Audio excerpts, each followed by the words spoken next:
the topic that I'm going to give today is research and industry commercialization of a research product. What is technopreneurship? On the left one is really about entrepreneurship. This is where your business idea, business planning, and business modeling. On the right one, this is what you expert on, the product and the service, the process technology, and every technology. So to become an entrepreneur, this is some of the most important attribute. Vision, you need to see very, very far. Work ethics be good, resilient, positive, and of course, passion to what you want to do. Okay, these are some of the mindset. And again, as a lecturer, when we first started, we have no background in entrepreneurship. Well, I was very fortunate to have a support from UTM to push to entrepreneurship. And I think UTM back then also recognized entrepreneurship was very, very important. Moving forward about innovation, right? So innovation is modern meaning is a new idea, creative thought, new imagination in form of device or method. And such innovation take place through the provision of more effective product, process, service, technology, or business model that are made available to market, government, and society. If you look into this innovation, seem very simple and straightforward, but actually many may not understand it. There are 10 types of innovation. If you look into your own product, you can actually use any of these 10 type innovation to commercialize it. For instance, if you look into this from the left, we call it as the configuration. You have a profit model, you have a network, structure, process. And then in the middle is the offering. This is where the product is, the product performance, the product system. And on the right side would be the service, the channel, the brand, and customer engagement. And if you look closely again, basically on the left side is like the back end of your so-called solution. The back end. The middle is a product, and the right side is like the marketing, the sales and marketing kind of things. I give you some example. On the left, people always think that Dell is a computer company, right? Actually, it's not. Dell actually uses business model to bring up the monitor, the screen, the keypad, the frame, and then they assemble and pass to you. That's their business model. That's they make money. They don't build, laptop. They actually just buy from everyone, compile it, and send to you. And people thought Amazon is like e-commerce. The product is the Amazon. It's not. Amazon, their business model or their innovation is actually in the networking. They have the ability to connect all the so-called vendor together in one place to offer you a very, very attractive, deal. And then moving forward, Starbucks, you might think Starbucks has the best coffee ever, best coffee. But, we know all coffee are from coffee bean. And this coffee bean mostly are from Indonesia, right? But what makes Starbucks different from other is actually their process. I'm sure many of you been to Starbucks. If you've been to Johor, KL, or even Japan, US, and UK, all the Starbucks taste the same. The experience feel the same because of their process. Go to the middle one. We have this Intel. It's very straightforward. It's a product. Office is a product. And go to the right side. When you buy, this is a very interesting one. Apple. Got one time Apple phone. If your finger is a bit too big, you cannot touch a Apple phone. But people still buy. They buy not because of the phone itself. No, they buy because the vision of the Apple is to use something so technological. Their branding is superly powerful. Okay, and there's another interesting one is that most of the time when you pay money for some services and solution, that you just take it right away. Like if you buy a car, you get a car. You buy a house, you get a house. You buy a furniture, you get a furniture. But in IKEA, the business model is that you pay for the furniture, but you need to do yourself as well, and you are more happy about that. So again, these are the 10 innovation that you can think of. Okay. Then I think the next one will be how to pitch. I think this is also very, very important. Just a quick introduction. A business pitch is a presentation to an investor or group of investor. And this pitch can also be directed to seek for partnership, business, customer, and so on. So most of the session, I did this training with my students and to ask them to pitch for the solution. And most of the postgrad students, they were very focusing on the technical part. Let me give you one example. So this was my PhD student a few years back. and he actually developing a robot for stroke patient. And the sequel will be the introduction, literature review, methodology, experiment, result, and then the conclusion. So if I were to present, good morning, rehabilitation robotic is a growing field to assist patients to regain movement. Author A had developed robot XYZ using method X, and the results are encouraging. Author B used method Y, and the results are not as good.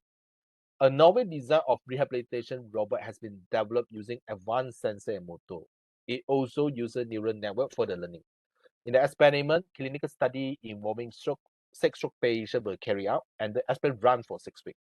As a result, the stroke patient who used the robot have shown better improvement with significant result using the t-test.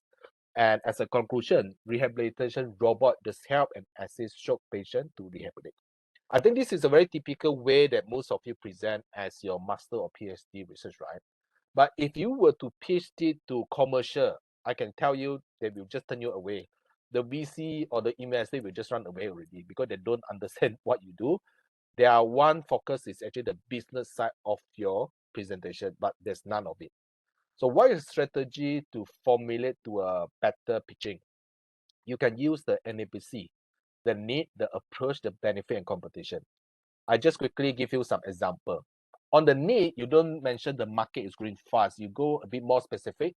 Our market segment is about $2 billion per year and growing up 20% per year. As for the approach, you don't say we have a better design, cleaner design, and whatnot. You can be more specific. We have created a one-step process that replaces the current two-step process with the same quality. As for the benefit, don't give a very vague or general benefit. The ROI is excellent. Go more specific. Our one-stop process reduce our cost by 50% and result in an expected ROI of 50% per year with a profit of 30 million in year 3. As a competition, either you say we are better than our competitor or we don't have competitor. So this is a no-no. You should go a bit more specific.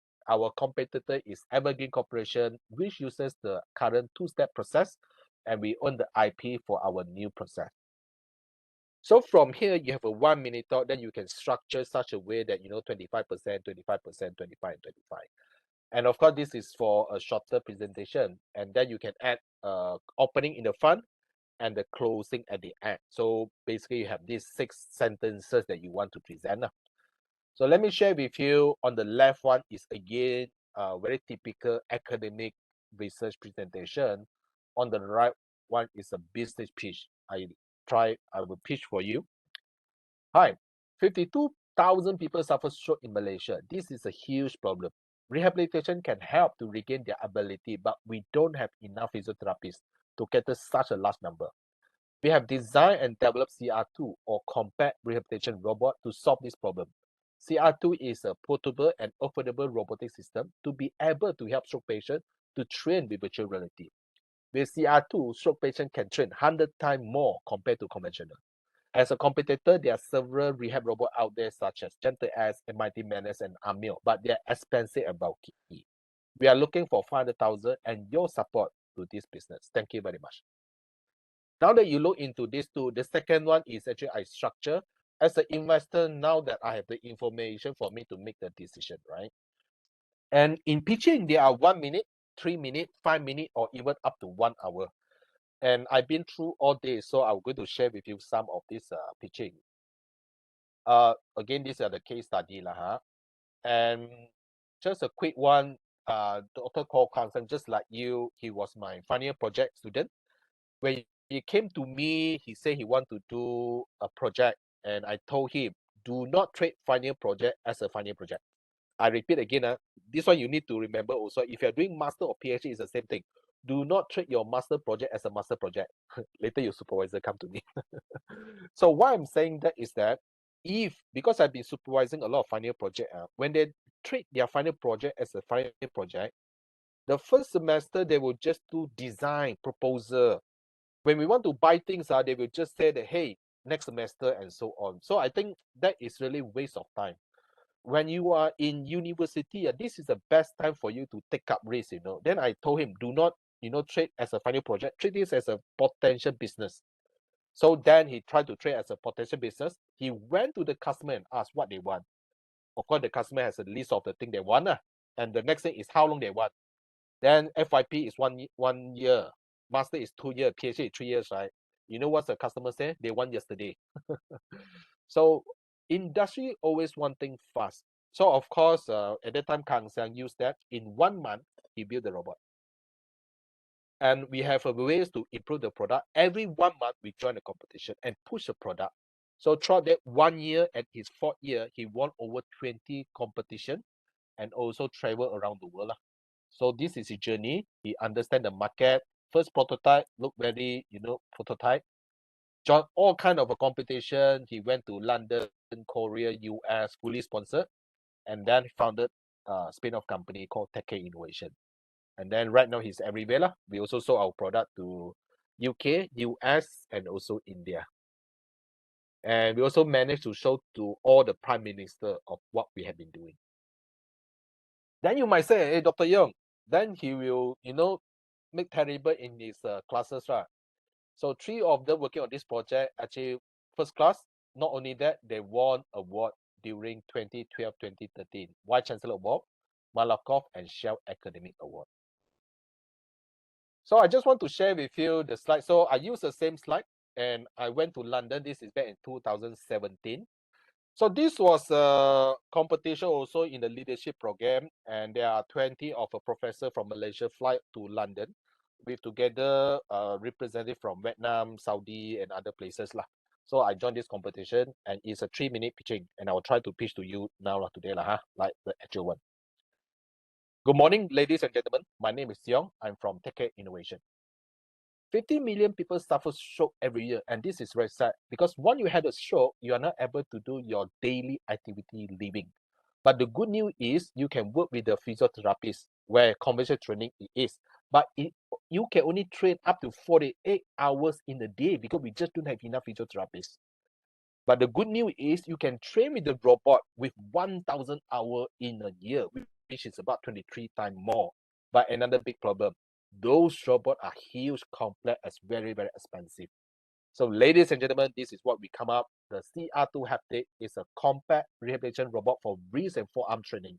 Basically, the patient will sit on the robot, and with the virtual reality and haptic technology, it assists the patient to train. This robot has won more than 20 awards, patent pending, media coverage. We have done clinic trial, and we have started selling to a few countries. What our unique selling point? Compared to our competitor like InMotion Arm from the US, Amel Power, and RealGeo Robotic Therapy, they are huge, complex, expensive. We are selling only at $8,000. This is affordable and portable. The market size is huge, which is about $244 billion market. And right now, we have actually a lot of collaborators working with us, such as Nasam, Hospital Sedang, MyPhysio, and so on. Our business model is pretty straightforward. We are selling to the customer at $8,000.